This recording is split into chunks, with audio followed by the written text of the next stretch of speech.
let's repot this.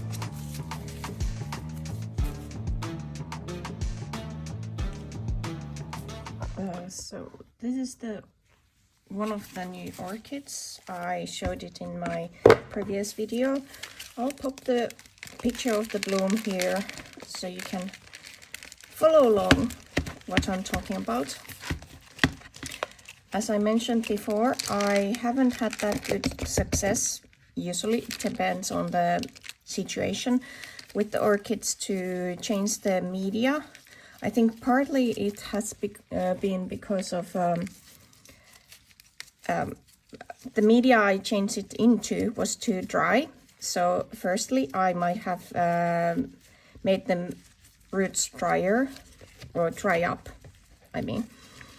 And that's just because I've been watering the way I used to water, which was for the more moisture retentive media, and that's not working with the new bark and, well, moss eventually as well. And then I have noticed that if I just put them into a new pot without seeing some new growth, I think these are activating soonish, I would assume, and the roots look surprisingly good. So I'm fairly optimistic with this one. I usually tend to take these small seedling leaves off, and that's just because I don't think there's any use for them and they just rot in the seed. Well, this didn't rot, but they're not in good use. I sometimes take off these as well if it's too close to the media and I feel like it's like buried under there. So I'm just waiting to repot it and see how the leaves adjust themselves. But I'll take a break. I go and rinse these off, and then I'm going to give it a spa treatment and come back with new media now that I know how the roots are looking.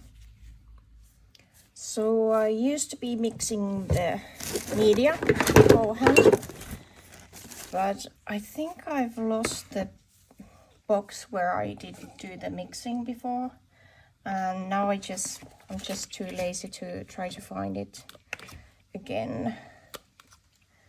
I'm taking off the bad ends. So it used to be in 12 centimeters pot. I'm going to upgrade it to 15 centimeters pot. This is not ideal bark, but this is something I'm able to get here in Europe. And apparently I've heard that it's not that easy to find good quality bark. I think I'm taking that off even though it's really good, but it's like really mangled. So it's actually difficult, at least in, if I'm not mistaken, to get good great bark, which is usually orchiata, in at least in Canada as well. So I think, not sure how it's in US. Phals are okay with big pieces, I think. So not sure. I assume that there is so big demand. I think it was around when the craze for all these like houseplants came and everybody learned that the orchiata is the best one. So it's really difficult to actually find a good patch of orchiata here in EU. So if you find something, it normally isn't that good. Well, anyway, it's like, that's how it goes.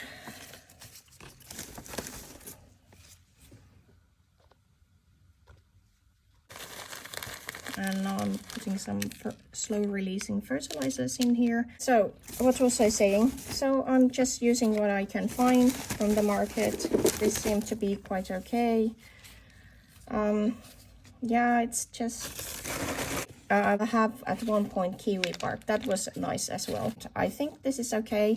It's quite loose. I don't pack them.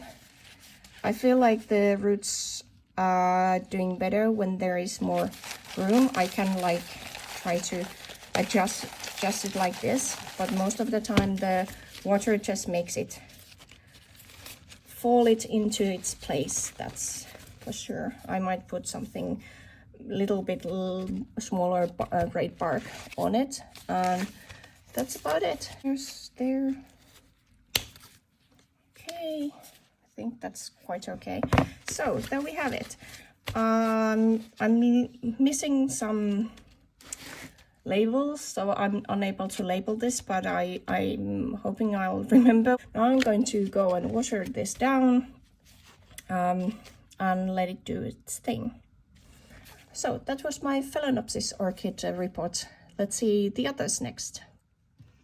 Okay, let's work with this one next. So it's the CG Roebling Blue Indigo crossed with Maxima coerulea. And as I showed in my previous video, that there is roots poking out, so I'm going to repot this as well. So sorry about the difficult position I'm videoing this. I really need to work on some arrangement, especially because this orchid starts to be really big, so it's a bit difficult to actually get them in frame. This one has taken roots, or yeah, it's okay. Root system is good, lost some. And what do we have here? It smells okay, no issues. And I think this was the when I still had the orchiada bark, so that explains a lot. I think this is one of the oldest one. So that's the rhizome. So it has been creeping upwards.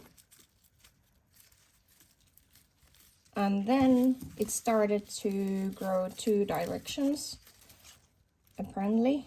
And this one, that new growth, had it melted off because of the light, or the lack of light, as most of them have had. I've been keeping this quite dry. I'm surprised that it's so dry. I thought I was watering too much, but apparently not. Well, anyway, this one is now making new roots, so we are going to,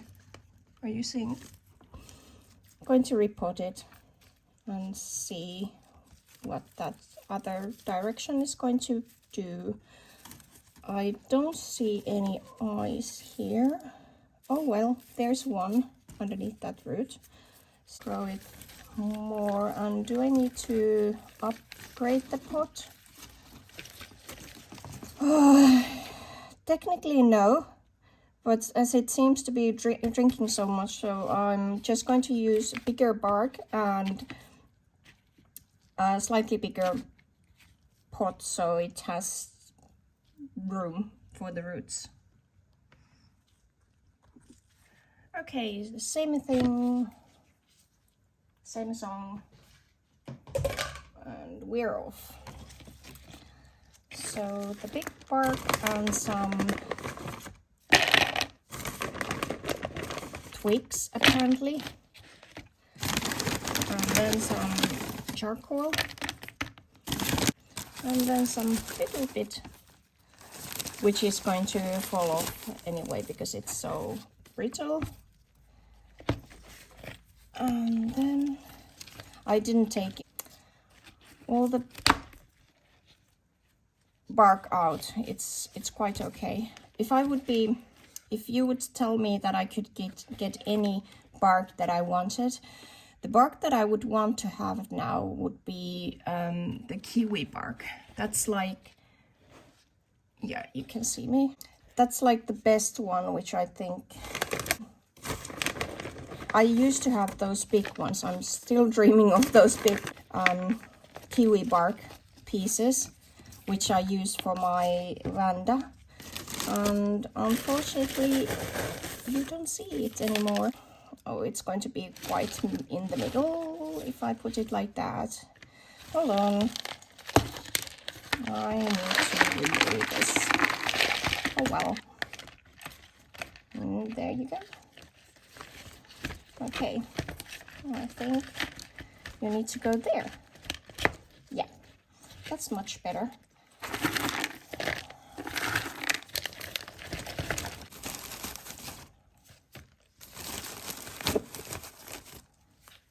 Are you still seeing what I'm doing? Yes, you are. Good, good.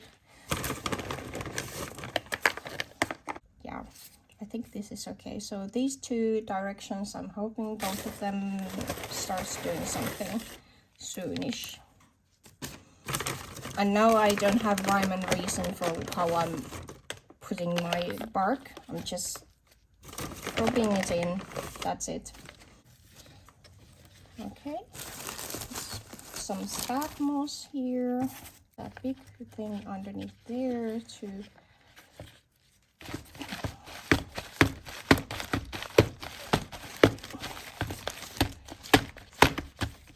way too big holes in there. Fill the gaps.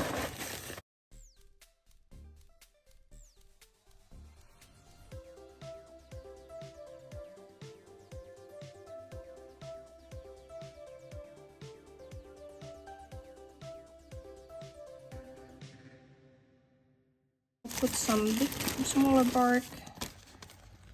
Yeah, and a little bit lifting this up.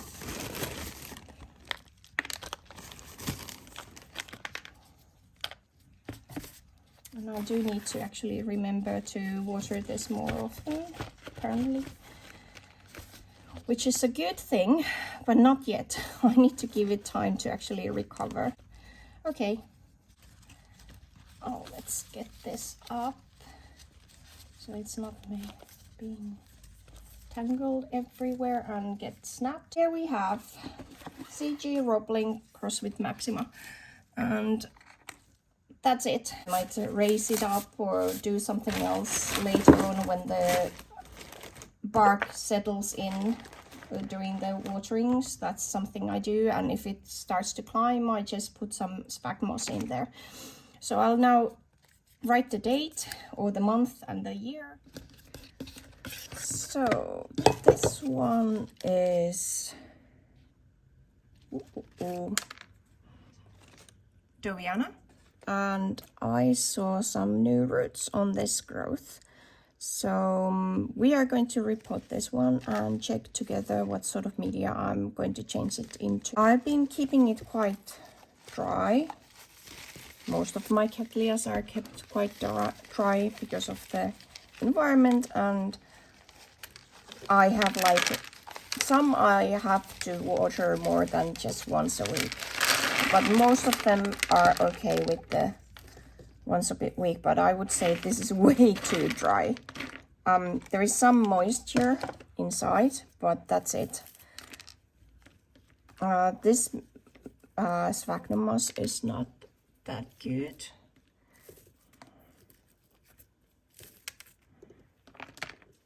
So let's see. I think I'm going to take this off and show you where are all the new growths. I saw one more, which is pushing out. It had like one pseudobulb completely dark. It burned in the sun. So the root system is not that good, which I was expecting because this had been way too long in that media, and that was all my fault. This is the newest growth from last year, which was cut off. There's a new root nubbin. There are two new root nubbins in this one, and that's two new growths, and there's new root nubbin, and that's a new growth there as well. So there is at least three. For some odd reason, I'm not sure if this was already like this eye. I think this is burned completely, same as this one. Anyway, I think there is a couple of more eyes there bulging as well. So this is really pushing out now new growths. I'm hoping the Aurea is going to do the same. I'm not sure. But let's see what sort of media I'm going to put this in. I think I'm going to put some crushed shell and maybe some charcoal, and then medium-sized bark maybe, and then pumice. So let's see. But I do need to actually water this more often. Apparently, even with this kind of like roots, once a week is not enough, and I do believe these do need good wet dry cycle. And with this one, it still has something in it, so I'm going to let it soak in all this pseudobulb before I'm going to cut anything off because of the roots, so it's going to get good enough start with its life. Yeah, but that's it. I'm going to show you once I've repotted this. So I took the smaller one, mostly putting them in the bottom, so it's not going to be soaking wet. I might put something inside of the, basically inside of the roots, so that it's going to be evenly moist. I'm going to balance it a bit, and then I have kind of medium-sized bark, maybe a bit more, like what was it then? Should do, and then of course the pumice, which is similar size, and then some New Zealand sphagnum moss, and that should be it. Of course, I'm going to put some shells as well there, and let's see how it does with this mix. So there we go. We have new media there, loose, some a bit more sphagnum, but then again inside of there, so the sphagnum is more outside. Inside are some charcoal, which is going to keep the inside not too soft. I actually notice, and I have to fix this, addition to that small thing there, if I'm going to be able to show you. So there is two, and there's one more there, up there, between those pseudobulbs. So this is like going bonkers. I need to fix this because this is making that one thing dip into the media, and I don't like it. So I need to see what I'm going to do to fix this so that it's going to be stabilized. Let's see, but that's dowiana. Hopefully on the path to recover.